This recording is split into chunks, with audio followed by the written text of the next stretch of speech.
Me friends and ఫ్యామిలీతో సరదాగా బయటకు వెళ్ళటానికి కారు లేదా అయితే వెంటనే ఈ నెంబర్కి కాల్ చేయండి. సార్ నేను ఒక సమస్య ఫేస్ చేస్తున్నాను సార్. అంటే అది సమస్య అనాలో అది ఏమనాలో నాకైతే తెలియటం లేదు సార్. అది నేను చెప్పుకోలేకపోతున్నాను సార్. ఇంకా ఈ ప్రోగ్రామ్ నేను రెగ్యులర్ గా చూస్తుంటాను. ఎందుకో సార్ నాకు ఇది షేర్ చేయాలి, దీని గురించి ఒక నిర్ణయం తీసుకోవటానికి నాకు ఎవరు నాకు తెలియటం లేదు సార్. ఎందుకంటే మా రిలేటివ్స్ కానీ ఎవరు కూడా నాకు సజెషన్ ఇచ్చే వాళ్ళు ఎవరు కూడా లేరు సార్. అందుకనేసి నేను కాల్ చేశాను సార్. దయచేసి కొంచెం వినడానికి నా కోసం కొంచెం టైం ఇవ్వండి సార్ ప్లీజ్. చెప్పండి అమ్మా వీణా గారు. చెప్పండి, మీ ప్రాబ్లం ఏంటి, అసలు ఏంటి, మీరు ఏం ఎక్స్పెక్ట్ చేస్తున్నారు, అసలు ఏం జరుగుతుంది? మేడం మాది ఒక చిన్న ఫ్యామిలీ మేడం. నేను హస్బెండ్ ఇద్దరు పిల్లలు ఉంటాము.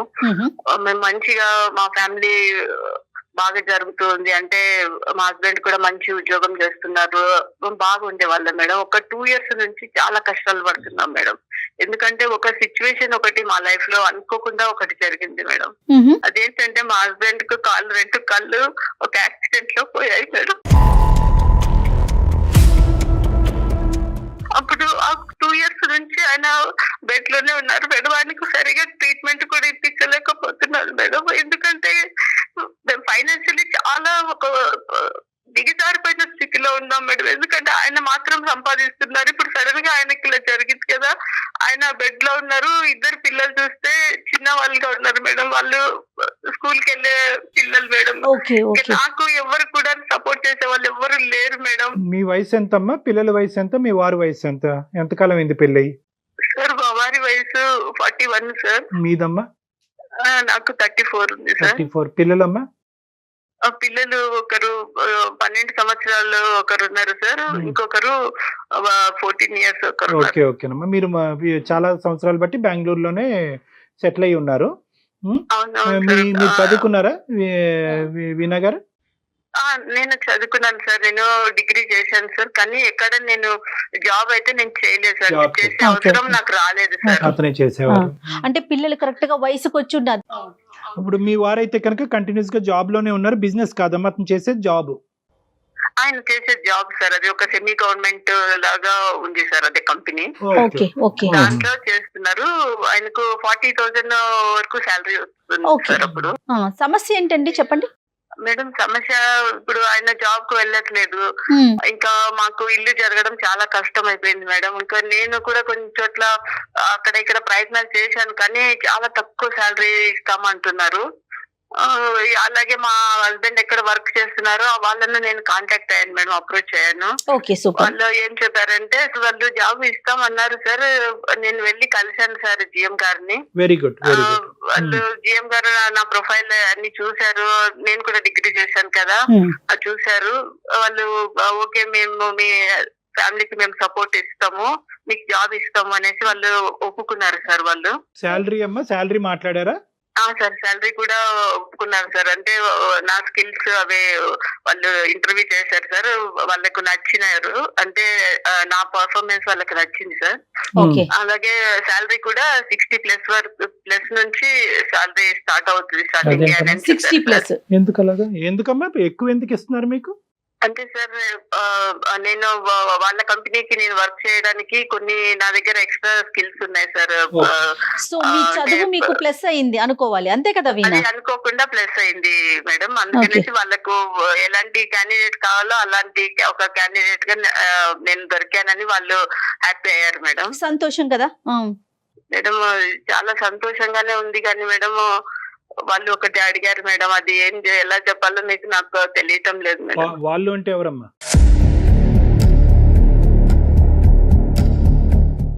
అది మేనేజ్మెంట్ జిఎం గారు అండి. జిఎం గారు. ఓకే. ఏం అడిగారమ్మా? లంచం అడిగారా? లేదు సార్, లంచం ఏం అడగలేదు సార్. ఎందుకంటే మా దగ్గర డబ్బులు లేవు కదా సార్. వాళ్ళకి తెలుసు మేము చాలా ఫైనాన్షియల్లీ డౌన్ పొజిషన్ మాకు ఉంది తెలుసు సార్. వాళ్ళు లంచం ఏం అడగలేదు సార్. వాళ్ళు సంకోచించకుండా చెప్పండి అమ్మా. అంటే సార్ అది ఏదైనా చెప్పాలో తెలియటం లేదు సార్. నేను ఏమో సార్, నేను మీకు ఎదురుగా అయితే నేను కనిపించాను కాబట్టి నేను చెప్పాలనేసి అనుకుంటున్నాను. చెప్పండి అమ్మా. మీరు ఏదో పప్పులో కాలేజీకి ముందే చెప్పాలి. ఇలాంటి చెప్పుకుంటేనే ఇలాంటి సమస్యలకు పరిష్కారం. చెప్పండి, మాకు కొంతవరకు అర్థం అవుతుంది, కానీ మీరు విడమర్చి చెప్పండి. అంటే వాళ్ళు నన్ను ఒకటి అడగడానికి ఒకటి అడిగారు సార్.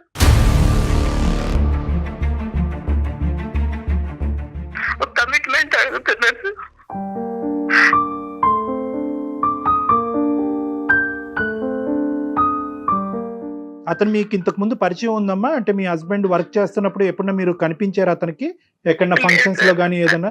ఎప్పుడు చూడలేదు? లేదు సార్, నేనైతే ఎప్పుడు అంటే మా హస్బెండ్ కు సంబంధించి అక్కడ కంపెనీలకు వెళ్ళడాలి అలాగే నేను ఎప్పుడు వెళ్ళలేదు సార్ వెళ్ళలేదు. ఇంతవరకు. అంటే నేను ఫస్ట్ టైమే నేను వాళ్ళని మీట్ అయినాను సార్.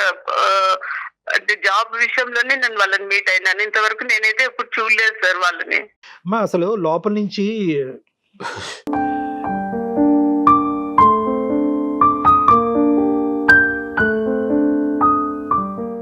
ఒక రగిలిపోతుందమ్మా కోపం. అసలే ఒక బాధలో ఉండి భర్తని ఆల్మోస్ట్ పోగొట్టుకుని అతను మంచం మీద పడి ఉండేటటువంటి ఒక స్త్రీ నుంచి ఒక వ్యక్తి ఇలాంటిది కోరాడు అంటే కనుక నాకేమన్నాలో కూడా అర్థం కావట్లేదమ్మా. కానీ ఫస్ట్ టైమే మీరు కలుస్తూనే ఇది అడిగాడా?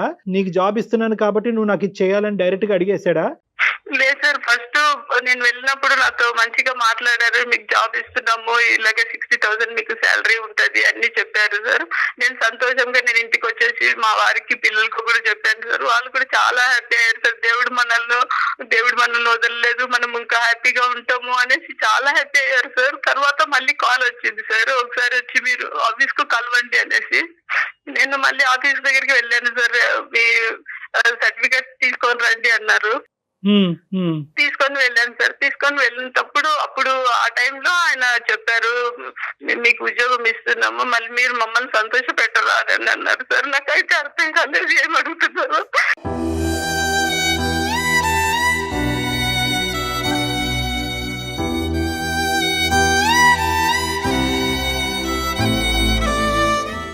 అంటే నేను అన్నాను, అంటే సార్ మేము లంచాలు అవి ఇవ్వడానికి మా దగ్గర ఏం లేదు సార్, మేము తీర్చుకుంటాము సార్ ఎప్పుడైనా కూడా. ఇప్పుడు ప్రస్తుతం మమ్మల్ని మీరు ఆదుకోండి సార్, లంచం అయితే మేము ఇవ్వలేము సార్ అని అన్నాను సార్. అంటే ఆయన అన్నాను, మేము లంచం అడగడం లేదు, ఒక కమిట్మెంట్ అడుగుతున్నాము, మీకు అర్థమైంది అనుకుంటాను అని చెప్పారు సార్.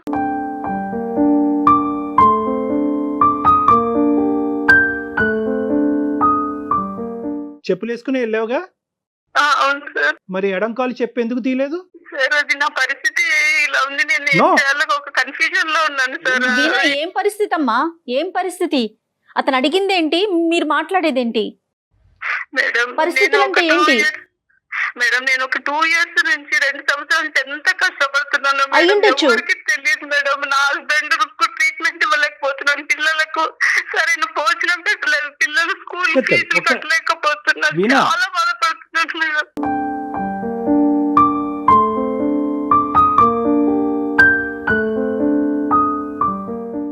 మీ డిసిజన్ మీ చేతిలోనే ఉంది. మీకు ఇష్టమైతేనే మీరు ఈ జాబ్ కూడా మీకు ఇష్టపూర్వకంగా మేము ఇస్తాము, లేకపోతే ఇంకా మీకంటే మంచి క్వాలిఫైడ్ ఉన్నటువంటి లేడీస్ వాళ్ళంతా రెడీగా ఉన్నారు, వాళ్ళకి వెళ్ళిపోతుంది.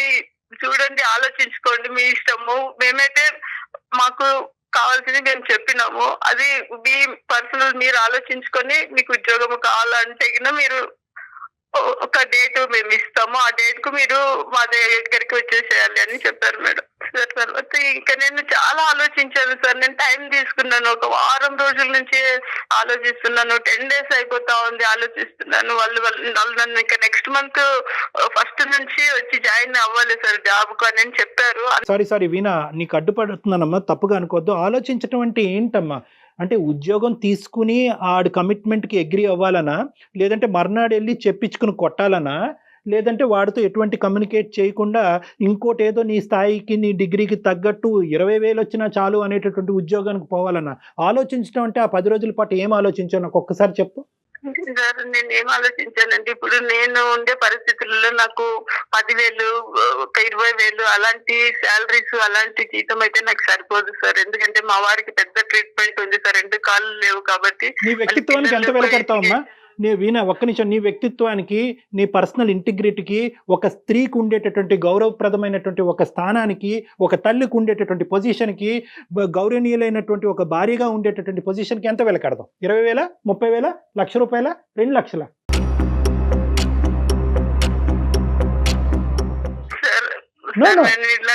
సార్ నేను ఒక మాట అంటాను సార్, మీరు పెద్దవాళ్ళు సార్, మీకు అన్ని నాలెడ్జ్ ఉంది సార్, మీరు మరి నన్ను తప్పుగా అర్థం పెద్ద చిన్న కాదు చేసుకోవచ్చు. నాన్న. చాలా ఇలా జరుగుతున్నాయి సార్, అయితే చాలా మంది నాలాగా చెప్పుకోలేకపోతున్నారు, నేను అయితే చెప్తున్నాను సార్ మీకు. లేదు నాన్న, నా ఈ రోజు పొజిషన్ ఇలా ఉంది. ఇప్పుడు వీణ 1,00,000 మంది మా దగ్గరికి రాలేదు.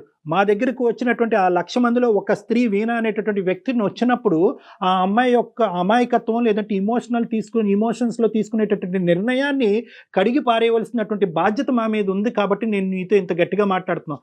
10 రోజుల పాటు ఆలోచించిన వీణ ఏ నిర్ణయం తీసుకున్నది చెప్పండి. సార్ నేను చెప్తున్నాను సార్, మీరు సార్ నన్ను ఎలాగ అనుకుంటారో, నేను ఒక చెడ్డదాన్ని అనుకుంటారో, ఏమనుకుంటారో మరి నాకైతే తెలియదు సార్. నేనైతే నా కుటుంబం కోసం చేయాలనుకుంటున్నాను సార్. నా కుటుంబం, నా భర్త మమ్మల్ని ఎంతగానో ప్రేమించిన మా భర్త ఈ రోజు మంచంలో ఉన్నాడు, ఆయనను చూసుకోవాల్సిన బాధ్యత నాకుంది సార్. అమ్మ, నీ గురించి ఏమనుకుంటాం అనేటటువంటి మ్యాటర్ తీసి పక్కన పెట్టండి. మీరు తీసుకున్న నిర్ణయం ఏంటో ఒకసారి చెప్పండి. అవిటితనంతో బాధపడుతున్న నీ భర్త నీ గురించి ఏమనుకుంటాడనేది తర్వాత సబ్జెక్టు. నువ్వు ఏం నిర్ణయం తీసుకున్నావు, ఎందుకు తీసుకున్నావు? దానికి ఒప్పుకోవాలనేసి నిర్ణయం అయ్యో తీసేసుకున్నాను సార్ దేవుడు. already.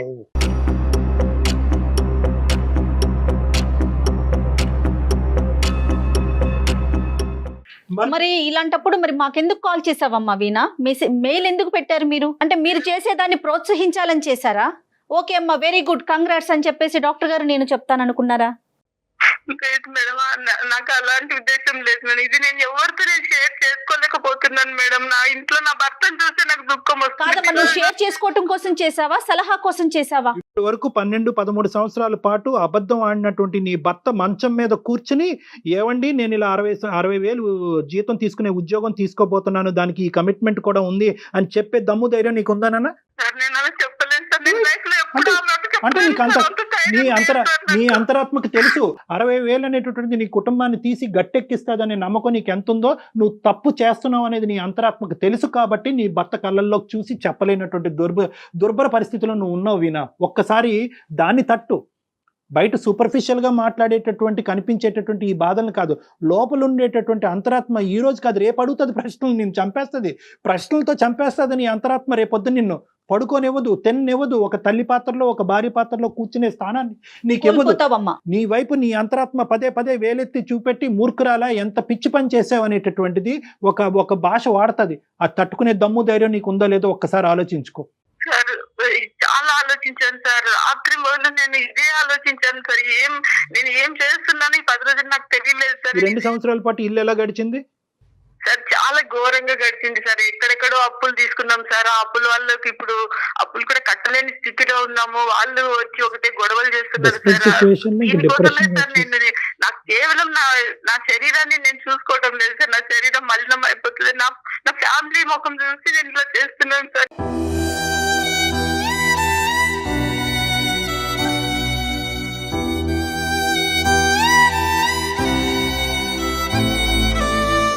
సార్ నేనైతే ఇది నా రిలేటివ్స్ కు ఎవరికి, నా ఫ్రెండ్స్ కి ఎవరికి చెప్పలేవు బాగా, చెప్పలేవు. చెప్పేటటువంటి పరిస్థితి కాదు, చెప్పగలిగేటటువంటి సమాజంలో మనం లేము, చెప్పేటటువంటి వ్యక్తిత్వం నీది కాదు కాబట్టి చెప్పలేవు, అది మనకు తెలుసు. That is a different story. కానీ ఈరోజు నా కుటుంబం గురించి నా పిల్లలు నా భర్త గురించి అంటున్నావు కదా, రేపొద్దున వాళ్ళే చీ కొట్టే పరిస్థితి వస్తే కనుక తట్టుకోగలవా? కేవలం డబ్బులు ఒకటేనా ఇక్కడ సమస్య? అప్పులు తీర్చడం ఒకటేనా ఇక్కడ సమస్య? ఈ డబ్బులు కావాలి, అప్పులు తీర్చాలి అనేటటువంటి దారి ఇది ఒకటేనా దారి? ఒళ్ళు అమ్ముకుంటేనేనా? సారీ ఇలా మాట్లాడుతున్నాను, తప్పుగా అనుకోకండి. ఈరోజు మీ శరీరాన్ని పణంగా పెట్టారు మీరు అక్కడ. మీ శరీరాన్ని, మీ వ్యక్తిత్వాన్ని, మీ ఇంటిగ్రిటీని, మీ గౌరవాన్ని, మీ కుటుంబ ప్రతిష్టని, పరువుని అన్నిటిని ఈరోజు పణంగా పెట్టారు. ఇంకో సంవత్సరం అయినా పస్తులు ఉండొచ్చేమో కానీ దయచేసి ఇటువంటి నిర్ణయానికైతే మాత్రం రాకండి అమ్మా. చాలా బాధగా ఉంది, గుండె రగిలిపోతుంది. దానికి పైపెచ్చు 10 రోజులు ఆలోచించేశానండి, 11వ రోజు నిర్ణయం తీసేసుకున్నానండి. అయినా కానీ మీకు ఒకసారి చెప్పాలి కదా, ఎవరికి చెప్పుకోలేదు కాబట్టి మీకు చెప్పుకున్నాను. మా కళ్ళల్లో నీ పరువు ఏంటి అనేది ఇంపార్టెంట్ కాదమ్మా. రేపొద్దున మీ పిల్లలు, మీ భర్త మిమ్మల్ని ఎలా చూడబోతున్నారు అనేటటువంటిది మోస్ట్ ఇంపార్టెంట్ ఆస్పెక్ట్. ఈరోజు ఇక్కడ నిర్ణయం తీసుకున్న తర్వాత మా దగ్గరికి రావటం ఏంటమ్మా? ఎందుకు తీసుకున్నారు అలాంటి నిర్ణయం? మీ తల్లిదండ్రులు ఎందుకు నిన్ను కని పెంచి పెద్ద చేసి ఒక గౌరవప్రదమైనటువంటి ఒక ఇంట్లోకి ఎందుకు పంపించారు? ఎందుకు వెనక ముందు ఎందుకు ఆలోచించట్లేదు మీరు? బహుశా మీరు ఏమైనా డిప్రెషన్లో ఉన్నారా? ఒక భావోద్రేకంలో ఉన్నారా? ఆలోచన శైలి కోల్పోయారా? మీ ప్రశ్న మీరే అడుక్కుని మీ సమాధానం మీరే చెప్పుకుంటున్నారా? నేను ఈ నిర్ణయం నేను తీసుకున్నాను సార్. తీసుకోవడం వల్ల ఒకవేళ ఫ్యూచర్ లో నాకు ఇంకా ఏదైనా నాకు ఎఫెక్ట్ జరుగుతుందా, నా పిల్లల పైన ఇది ఏదైనా ప్రభావం చూపిస్తుందా, అది మేము లేకపోతే చెప్పాలా future వీణా? లోని ఇది నాకు ఆలోచన చాలా ఎక్కువ అయిపోయింది మేడం. ఏం చేయాలి? వీణ గారు ఒక్కసారి వినండి. ఆ విషయం ఇంకొకరు చెప్పాలా అండి? ఫ్యూచర్లో ఏదైనా ఎఫెక్ట్ అవుతుందా, పిల్లల వైపు నుంచి ఏదైనా వ్యతిరేకత వస్తుందా, సమాజం నుంచి కానీ మీ భర్త వైపు నుంచి కానీ కుటుంబ సభ్యుల నుంచి కానీ వ్యతిరేకత వస్తుందా అనే విషయం ఇంకొకరు చెప్పాలా? ఎవరు అక్కర్లేదమ్మా. మీరు ఒక మూడో వ్యక్తి స్థానంలో నిలబడి మీ అక్కో, మీ చెల్లో, మీ తల్లో, మీ బెస్ట్ ఫ్రెండ్ ఈ పని చేసేటట్టయితే కనుక ఏం మీరు చెప్తారు? యాక్సెప్ట్ చేస్తారా? మీరేం చెప్తారు? సార్ ఇప్పుడు నేను కరోనా టైం కంటే కొంచెం ముందు మా హస్బెండ్ కు యాక్సిడెంట్ జరిగింది సార్. తర్వాత నుంచి కరోనా స్టార్ట్ అయింది. ఓకే. అప్పుడు ఆ టైంలో ఆ కరోనా టైంలో సిచ్యువేషన్స్ టీవీలో ఇవన్నీ చాలా చూసాం సార్. అంటే చనిపోతే ఆ శవాలను తీసుకెళ్లి వాటర్ లో పడేయడము, అంటే వాళ్ళని ధన సంస్కారాలు చేయకుండా ఇంట్లో వాళ్ళని చూడకుండా ఇవన్నీ చూసినప్పుడు సార్ నాకేమనిపించిందంటే ఈ శరీరము చనిపోయిన తర్వాత దీనికి ఒక 1 రూపీ కూడా వాల్యూ లేదు కదా, కనీసం బట్టలు కూడా కడతారో లేదో తెలియదు కదా మనకైతే. ఆ కరోనా టైంలో ఎంతో మంది చనిపోయారు డాక్టర్ గారు, మీకు తెలుసు కదా. ఎంతో మంది ఎలాగ పడేశారు, వాళ్ళ ఫ్యామిలీలకు కూడా చూడలేని ఫ్యామిలీ కూడా వెళ్ళి చూడలేకపోయారు కదా. ఇలాంటి శరీరం కోసం నేను ఎందుకు ఇంతగా బాధపడాలి? ఈ శరీరం అక్కడ శరీరాలు పోయినాయి, కానీ శరీరాలు పోయినాయి, శరీరాలు చాలా కొట్టుకుపోయినాయి, చాలా మంది చనిపోయారు, దిక్కులేనటువంటి చావులు చాలా మంది చచ్చిపోయారు. కానీ వ్యక్తిత్వాన్ని, ఆలోచన శైలిని, కుటుంబ పరువుల్ని తాకట్టు పెట్టుకునేటటువంటి పరిస్థితి ఎవరికి రాలేదమ్మా. అది డిఫరెంట్ స్టోరీ. నువ్వు అనవసరంగా ఎక్కువ ఆలోచించి కన్ఫ్యూజ్ అవుతున్నావు. మీ వ్యక్తిత్వం ఇంపార్టెంట్. ఇదే శరీరాన్ని మీరు ఎప్పుడూ అమ్మేసుకుని ఉండేవచ్చు. కాదు కళ్యాణ్ గారు, ఇప్పుడు తను తీసుకున్న నిర్ణయానికి మిగతా అన్నిటిని ఆపాదించుకొని ఇది కరెక్టే అని తనకు తాను స్వాంతన పొందుతున్నట్లు అనిపిస్తోంది నాకు. ఇప్పుడు మీ లోపల, అవును మేడం, ఇప్పుడు ఏమవుతుంది అంటే కనుక మీ లోపల ఒక డిఫెన్స్ మెకానిజం ఉందమ్మా. అదే ఈ రోజు మాకు ఫోన్ చేయించింది. పచ్చిగా చెప్పాలి అంటే మీ లోపల ఉండేటటువంటి అంతరాత్మ, ఇన్నర్ కాన్షియస్ ఏదైతే ఉందో, సిక్స్త్ సెన్స్ అంటా ఉంటారు కదా, అది చేసింది. మీరు చేయలేదు ఫోన్. ఇది అతను ఎవరైతే మీ జిఎం ఉన్నాడో ఆ మహానుభావుడు, వాడికి ఒక నమస్కారం అమ్మా. చాలా మందికి నమస్కారాలు పెట్టాలి. అలా అయితే అలా కాదు. మీరు ఇప్పుడు వాడు ఎవడైతే ఉన్నాడో ఈ 2 సంవత్సరాల పాటు మీ భర్త లేనటువంటి స్థానాన్ని భర్తీ చేయటం గురించి ఎంతమందికో చేపలకు ఎరేసినట్టుగా ఎరేసాడు. చాలా మందికి ఎరేసాడు. కానీ ఈ ఎరలో పడేటటువంటి వాళ్ళు ఎలాంటి వాళ్ళు అంటే కనుక ఏ స్త్రీ కూడా కావాలని చెప్పి తన యొక్క శరీరాన్ని వెళ్ళి అక్కడ తాకట్టు పెట్టదమ్మా. మీలాంటి డెస్పరేట్గా దిక్కుతోచనటువంటి పొజిషన్లో, డిప్రెషన్లో ఉండి ముందు నుయ్యి వెనకతలు గొయ్యి ఉండేటటువంటి మీలాంటి స్త్రీలు పడేటటువంటి ఎర, మీలాంటి వాళ్ళు పడేటటువంటి దాంట్లోనే అతను ఒక వల పనుకుని అక్కడ కూర్చున్నాడు. నువ్వు వెళ్ళి అందులో పడ్డావు. కాబట్టి నిన్నేం చేశాడంటే రోడ్ బ్లాక్ చేశాడు, శాండ్విచ్ చేశాడు. నువ్వు కాకపోతే వేరే అమ్మాయి వస్తుంది, ఈ అమ్మాయి కాకపోతే వేరే అమ్మాయి వస్తుంది అంటే ఏంటి? మిమ్మల్ని సైకలాజికల్గా ఎలా మారుస్తున్నాడంటే కనుక శరీరం అప్పచెప్పేటటువంటి వాళ్ళలో లిస్ట్లో నువ్వు ఒక్కదానివే లేవు, చాలా మంది ఉన్నారు. సో వాళ్ళందరూ చేయగా నువ్వు తప్పు చేయడంలో తప్పు లేదు, నీ కుటుంబాన్ని నువ్వు చేస్తున్నావు అనేటటువంటిది ఒక గిల్ట్ ఫీలింగ్ నీలో రెచ్చగొట్టేటటువంటి ప్రయత్నం చేశాడు. సో అందులో నువ్వు పడ్డావు. ఇక్కడ ఇలాంటి మగాళ్ళు లేకుండా ఉండేటటువంటి ప్రపంచాన్ని నువ్వు ఊహించుకోవటం కష్టం. కానీ అట్లీస్ట్ నీ సెన్సిబిలిటీ ఉపయోగించు. ఈ 60,000 వస్తున్నాయి, ఫైనాన్షియల్గా నా కుటుంబం సేఫ్ గార్డ్ అవుతుంది, పిల్లల ఫీజులు కడతాను, భర్తను చూసుకోగలను అనేటటువంటిది ఒక పరిధి. ఇది కాపాడుకున్న తర్వాత ఇంకా జీవితంలో విలువైనటువంటి ఇంకో పెద్ద అంశం ఏదన్నా పోతుందా అనేటటువంటి ఆలోచనతో ఒక్క అడుగు ముందుకేసి ఆలోచించమని చెప్తున్నాను, నేను విన్నపించుకుంటున్నాను. వీణా, మీరు తీసేసుకున్న నిర్ణయానికి రకరకాల కారణాలని ఆపాదించుకుంటున్నారు వీణా. మేడం నేను ఒక్కటే చెప్పదలుచుకున్నాను మేడం, నా స్థానంలో వేరే స్త్రీ ఉంటే కింద మేడం ఎప్పుడో ఒక 3 years ముందుగానే ఆయనను వదిలేసి, ఫ్యామిలీని వదిలేసి తన సుఖం తను చూసుకొని వెళ్ళిపోతుంది మేడం. నేనైతే త్యాగం చేసి నా భర్తను కాపాడుకోవాలి, నా పిల్లలు చదివించుకోవాలని చేస్తున్నాను మేడం. నాకు ఎన్నో అప్పులు బాధలు మేడం. ఎవరు తీరుస్తారు మేడం? అందరు చెప్తారు మేడం, మంచిగా చెప్తారు మేడం. మేడం నేను మిమ్మల్ని తప్పుగా నేను చెప్పడం లేదు మేడం. వేరే వాళ్ళు కూడా ఎవరైనా కూడా నాకు ఇలాగే చెప్తారు మేడం. కానీ వాళ్ళు ఎవరు నా సమస్యలు తీర్చలేరు కదా మేడం. లైఫ్ లాంగ్ ఎవరు చెయ్యరు కదా మేడం. మీరే ఆలోచించండి. నువ్వు ఏ స్త్రీ గురించి మాట్లాడుతున్నావు నాకు అర్థం కావట్లేదు వీణా. నువ్వు ఏ XYZ స్త్రీ గురించి మాట్లాడుతున్నావు నాకు అర్థం కాలేదు. కానీ ఇటువంటి పరిస్థితుల్లో ఉండే ఏ స్త్రీ అయినా కూడా చాలా మంది స్త్రీలు ఉన్నారు సార్, చాలా మంది ఉన్నారు సార్. అయితే వాళ్ళు బయటికి రాలేకపోతున్నారు సార్, ఇరుక్కుపోయినారు సార్. వాళ్ళ ఫ్యామిలీలో, సొసైటీలో ఇరుక్కుపోయి ఏం చాలా తెలియక బాధపడుతున్నారు సార్. బయట ఇలాంటి చోళలు చెప్పుకోలేరు సార్. నేను ధైర్యం చేసి ముందుకు వచ్చినాను సార్, ఎందుకంటే నాకు మీ సలహా కావాలని తెలుసు సార్. నేను తీసుకొని వచ్చాను సార్. నిజంగా నాది మేము ఒక్క తప్పు నిమిషం అని నాన్న. నాకు అనిపించటం లేదు సార్. నాన్న నీ మీద మేము కోప్పడట్లేదు, నీ మీద మేమే కక్ష తీర్చుకోవట్లేదు. నువ్వంటే మాకు ఇప్పటికీ కూడా బాధగా ఉంది. నువ్వు అనుభవించేటటువంటి పరిస్థితుల మీద మాకు సానుభూతిగా ఉంది. నువ్వు ఎక్కడ వెళ్ళి ఆ తప్పు చేసేస్తావు అనేటటువంటి భయంతో ఈరోజు మేము ఇలా ఇమోషనల్గా మాట్లాడుతున్నావు. నీ కనువిప్పు కలగటం గురించి, నీ ఆలోచన శైలిని తట్టి లేపటం గురించి మాట్లాడేటటువంటి ప్రయత్నమే కానీ నీ మీద మాకు ఎటువంటి వ్యతిరేకత లేదు. నువ్వు మాకు చెప్పినందుకు థ్యాంక్ యూ. ఎందుకంటే కనుక ఈరోజు నిన్ను కాదు, మీ మొత్తం కుటుంబాన్ని కాపాడేటటువంటి పెద్ద బాధ్యత మేము తీసుకున్నందుకు మేము ఆనందపడుతున్నాం. ఈరోజు అట్లీస్ట్ ఇక్కడితో నిన్ను కాపాడి నీ కుటుంబాన్ని కాపాడితే కనుక అదే మాకు హ్యాపీనెస్ అమ్మా. అవును అమ్మా, ఒకటి ఈరోజు నన్నెవరు కాపాడతారు అంటే కనుక నీకు ఉండేటటువంటి స్థానంలో నిన్ను ఎవరు కాపాడరమ్మా. నిన్ను నువ్వే కాపాడుకోవాలి. నీ క్వాలిఫికేషన్ ఉంది, నీకు ఎలిజిబిలిటీ ఉంది.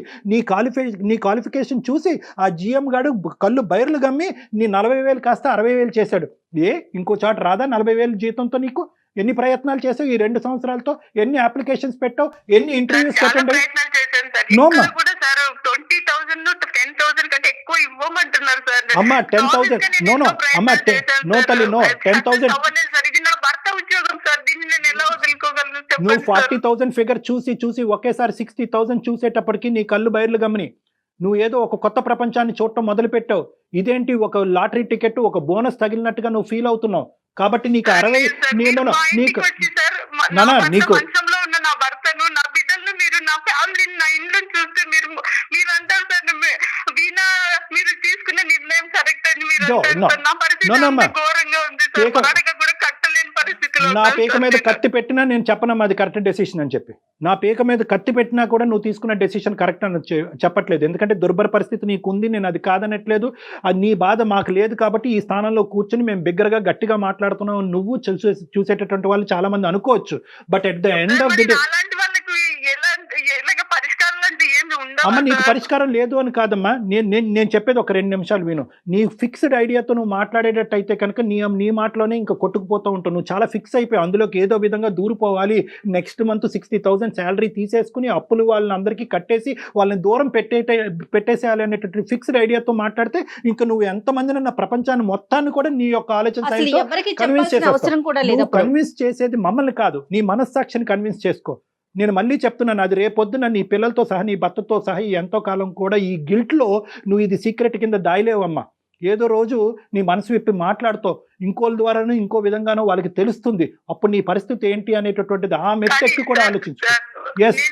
నేనేమనుకుంటున్నాను సార్, ఇలాంటి పరిస్థితి ఒక రోజు ఒకవేళ వస్తే వాళ్ళు నన్ను తప్పకుండా అర్థం చేసుకుంటారు. No. నా కుటుంబం No. కోసము, మా కోసము, No. మా తల్లి అర్థం చేసుకోరమ్మా. ఎవరు ఒప్పుకుంటారమ్మా? అమ్మ నువ్వు ఇల్లు ఒళ్ళు శరీరాన్ని అంతా అమ్ముకుని మమ్మల్ని కాపాడినందుకు నువ్వు దేవతమ్మ అని చెప్పి నీ కాళ్ళ మీద పడి పూజిస్తారనుకున్నావు మహాతల్లి? నిన్ను ఏం మాట్లాడుతున్నావు అమ్మ నువ్వు?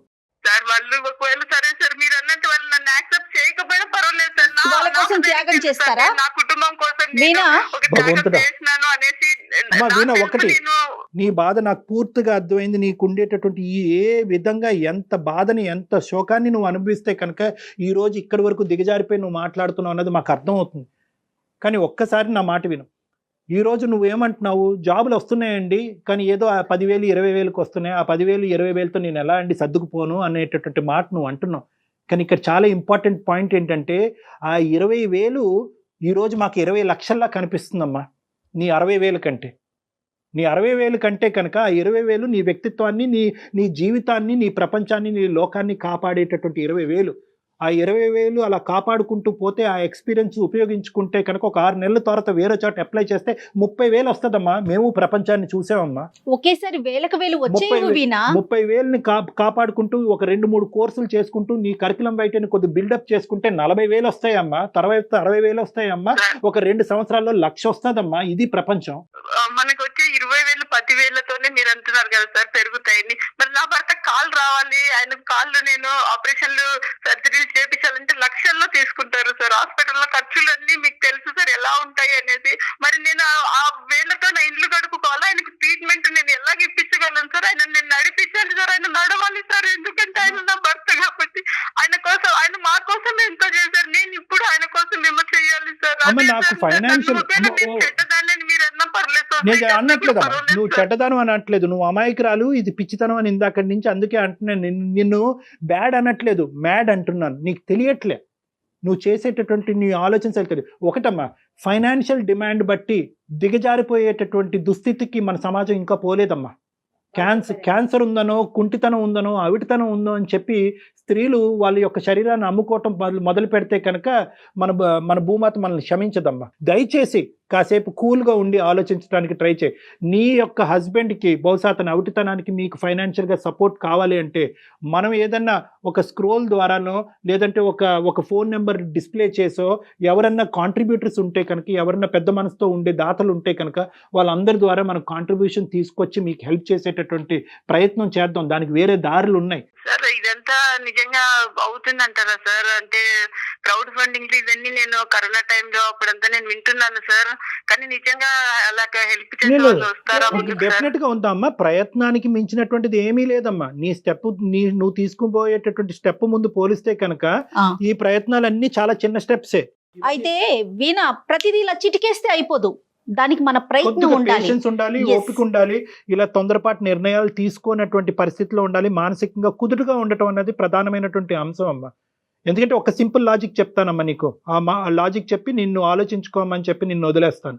ఇందాక నువ్వు అన్నావు రేపో మాపో నా కుటుంబానికి తెలిస్తే కనుక నన్ను క్షమించి వదిలేస్తారని చెప్పి. అప్పుడు చెప్పేది ఎందుకు? ఇప్పుడు చెప్పు. ఒకసారి మీ హస్బెండ్ అతను పక్కన కూర్చుని ఏమండి ఇలా చేద్దామండి అని అనుకుంటున్నానని ఒక్క మాట చెప్పు. అలా చెప్పలేను సార్. చెప్పలేరు కాబట్టి తప్పు చేస్తున్నారమ్మా. చెప్పలేరు కాబట్టి తప్పు చేస్తున్నారు. నాకైతే లేదు. నో అది ధైర్యం లేకపోవటం కాదు, మీరు తప్పు చేస్తున్నారు కాబట్టి మీరు చెప్పలేకపోతున్నారు మేడం. అది నా వేలో రైట్ కావచ్చు, కానీ మా హస్బెండ్ వేలో అది తప్పని ఆయన అనుకోవచ్చు కదా సార్. తప్పని అనుకున్నప్పుడు that story ends there. Full stop పెట్టండి. ఎందుకంటే ఇది కుటుంబానికి సంబంధించినటువంటి వ్యవహారం. కేవలం వీణ 600 అయినా 106 అయినా ఏదో విధంగా డబ్బులు తెచ్చేయమని చెప్పి ఎవరు మాట్లాడట్లేదు ఈ రోజు. ఇక్కడ డబ్బులు ఎంత అవసరమో దానికంటే 100 రెట్లు పరువు అనేటటువంటిది అవసరం అని భావించే కుటుంబం ఇది. అది మర్చిపోవద్దు. Go for salary. నేను చెప్పినటువంటి ప్రిన్సిపల్ తక్కువ శాలరీ అన్న స్టార్ట్ చేయండి అమ్మా. కోర్సెస్ డెవలప్ చేసుకోండి, కరికులం బయట బిల్డ్ చేసుకోండి, మళ్ళీ రీఅప్లై చేసుకోండి. విపరీతంగా పెరిగిందమ్మా ప్రైవేట్ ఎంప్లాయ్మెంట్, భయంకరంగా పెరిగింది. గవర్నమెంట్ జాబ్స్ వస్తున్నాయో లేదో నాకైతే తెలియదు, కానీ ఎంప్లాయ్మెంట్ ఆపర్చునిటీస్ బాగా పెరిగినాయి.